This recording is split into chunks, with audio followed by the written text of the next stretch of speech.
Fellow Kenyans, this morning, millions of educated and hardworking youth woke up unemployed and broke. And this evening, they'll go back to bed still jobless and broke.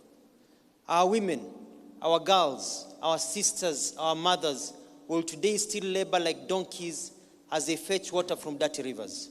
And some are still giving birth by the sides of roads like wild animals and sleeping hungry so that their children can eat a meal. 6 years after independence, the dream of a prosperous Kenya where no one is left behind, where hard work is rewarded fairly and properly, and where dreams come true is still an illusion. I am proud to be a Kenyan, najivunia kuwa Mkenya, but I'm troubled by what I see and view as a disconnect between where we are and where we should be. Many good things have occurred in our country, and I thank the leaders who have guided us up to where we are today.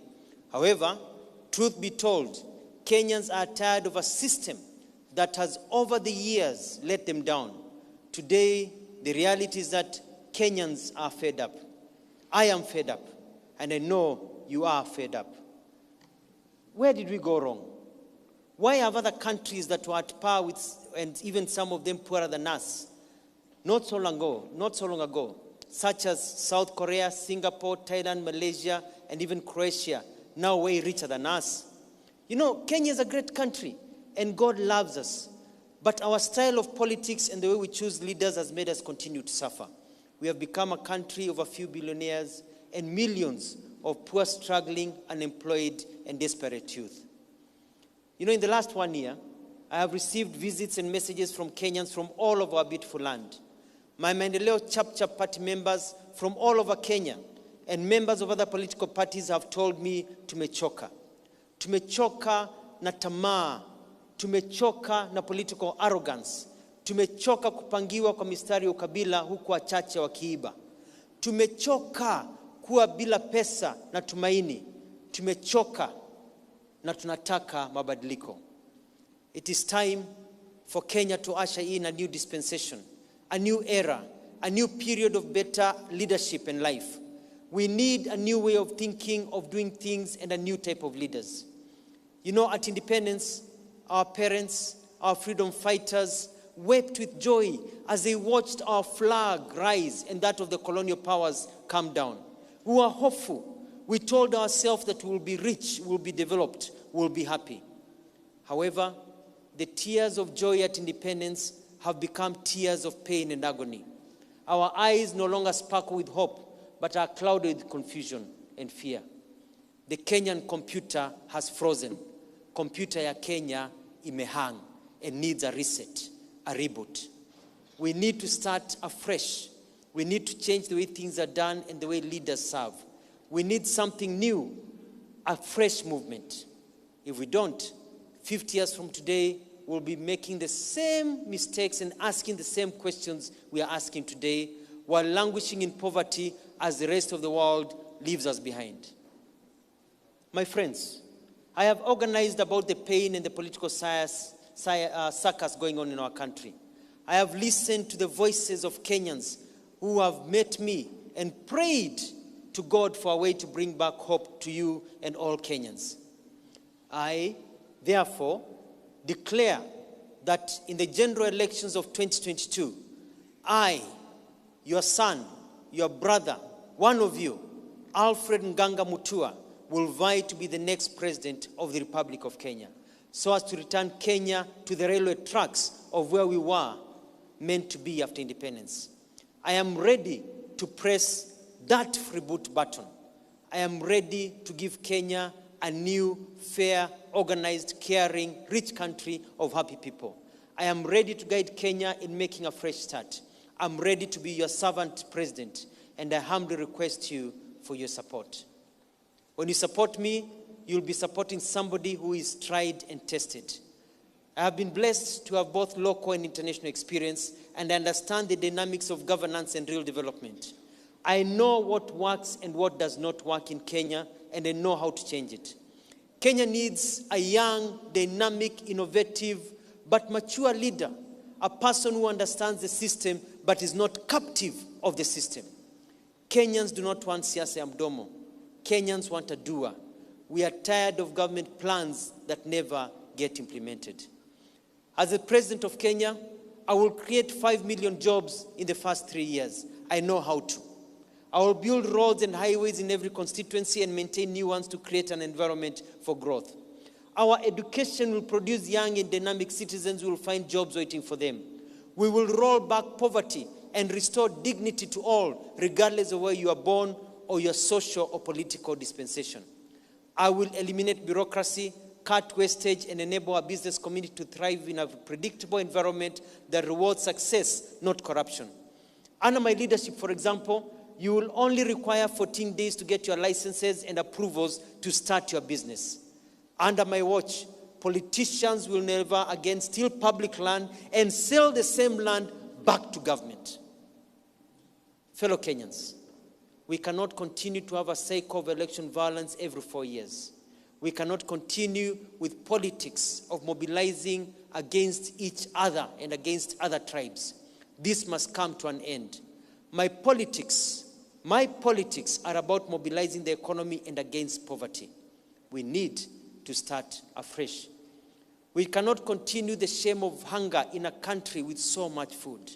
We need to start afresh.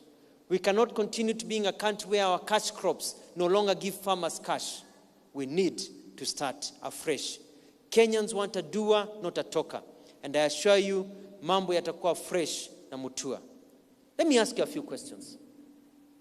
Are you happy with the way things are going on in our country, Kenya? Is Kenya a fair country where you are treated equally when you seek opportunities and jobs? Are you okay with your security and that of your family and friends? Are you happy with the selfish politics and the normal back and forth? I bet you have answered no to those questions. This is because, to tell you the truth, things are not right and will never be right unless we change the leaders who lead us. We need to start afresh. We are at a crossroad, my people. The development and future of our lives is in our hands. We cannot continue being a country with so much brain power, so many human and so much human and physical resources, so many blessings by God, and continue to suffer every day. We truly need a fresh start. We need a country of rule of law and order and of security where our mothers, sisters can walk in the middle of the night without fear of being raped or being killed. We need a fresh start. We need a country where we do not borrow to steal. We need a fresh start. Kenyans want a leader who does not have baggage, a leader who is not divisive, a leader who does not hold grudges, a leader who will move with all Kenyans despite their tribal, regional, economic, and social status, a leader who wants everyone to make money where you are and where you are rewarded. And I tell you, I believe with God's help, I am that kind of leader, and I'm going to be that type of leader. Mambo yatakuwa fresh na Mutua. Let me tell you a short story.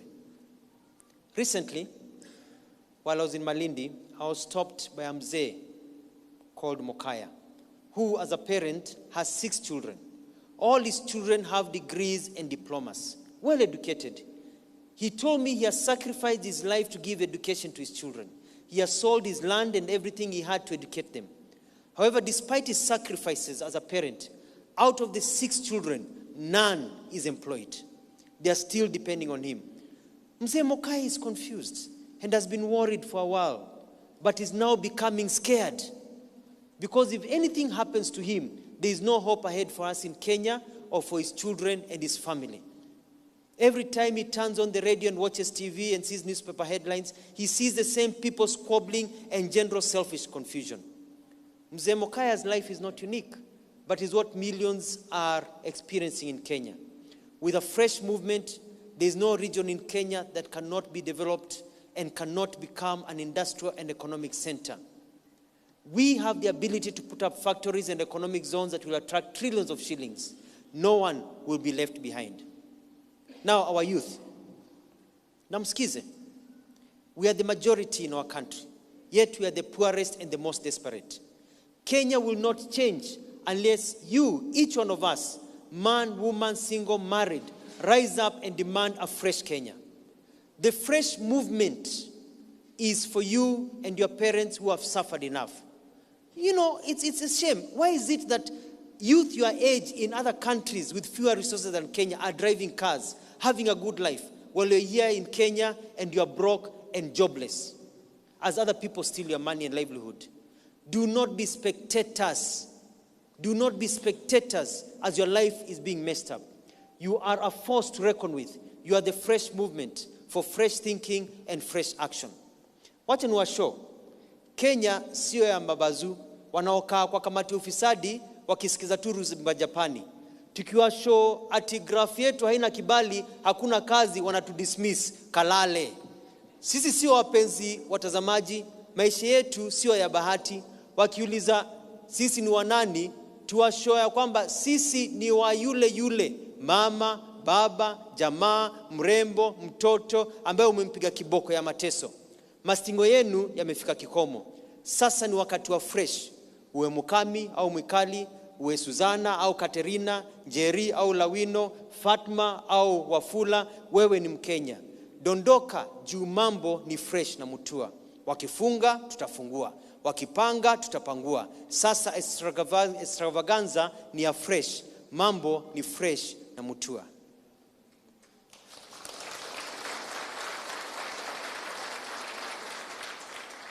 Finally, fellow Kenyans, I wish to recognize and thank the leaders who have brought us this far. Thank you, Mzee Jomo Kenyatta. Thank you, Daniel Arap Moi. Thank you, Mwai Kibaki. Thank you, Raila Odinga. And thank you, Uhuru Muigai Kenyatta. We respect you and others and appreciate your contributions. Our independence heroes, you gave us political freedom and democracy. It is now time for economic freedom with Alfred Mutua, a safe pair of hands. You know, the message carried by the wind from the northern town of Likochogio to the southern tip of Lungalunga, from the top of Mount Kenya in Nanyuki and Meru to the coastal land of Malindi, from the forest of Kakamega to the plains of Ijara, from the village home of Zemokai and his wife Kamboka in Kisii to my birthplace in Machakos, Makueni and Kitui, is that Kenya can be better than it is today.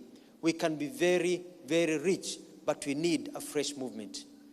I will travel across the country on listening tours to enrich my bold vision and to hear your ideas as I find out what I can do for you when by God's grace and your vote, I'll be the 5th president of the Republic of Kenya. Mambo ni fresh. As we start afresh, fellow Kenyans, Mungu abariki, God bless you, and God bless Kenya. Asante.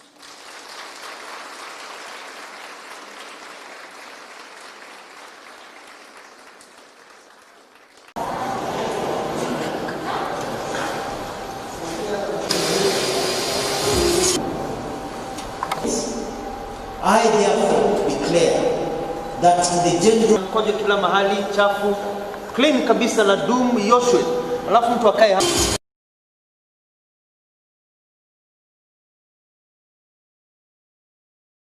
We also have to take new things.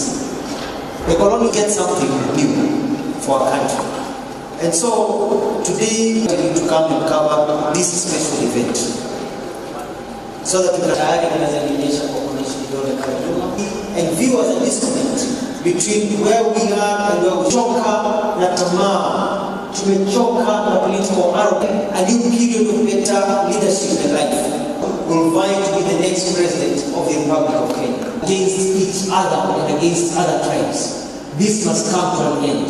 From the forest of Kakamega to the plains of Ijara, from the village ready to reset, some of the courageous enough to reset that battle. If you know the road that is there in the national government, I know the road that is there in the counties. I will not be landing government. I know.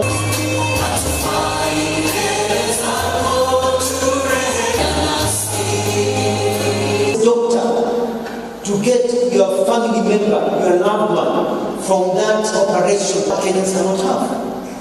If Rwanda can do it in 14 days, they can even do it in 10 days. So it's very simple. There are many people out there who will do